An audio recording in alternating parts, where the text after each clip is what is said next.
గణేష్ ఉత్సవాలను మంగళకరంగా నిర్వహించాలని నగర గణేష్ ఉత్సవ సమితి కోరింది. శనివారం ఉదయం ఆర్టీసీ కాంప్లెక్స్ వద్ద జై గణేష్ ఆటో యూనియన్ ఆధ్వర్యాన 18వ గణపతి నవరాత్రి ఉత్సవాల సందర్భంగా రాట ముహూర్తం చేశారు.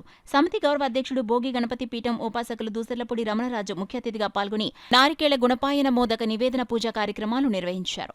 ఉత్సవ నిర్వాహకులను గణపతి కండువాలతో సత్కరించారు. ఈ సందర్భంగా మాట్లాడుతూ గణేష తత్వంలో ఆధ్యాత్మికతతో ధార్మిక శక్తి ఏర్పడి సృష్టిలోని ప్రకృతి హిత పరమార్థం అవగతమవుతుందన్నారు. 72 మంది సభ్యులు కలిగి క్రమశిక్షణతో నడుస్తున్న జై గణేష్ ఆటో యూనియన్ కు కమ్యూనిటీ హాల్ నిర్మాణానికి ప్రభుత్వం సహకరించాలన్నారు.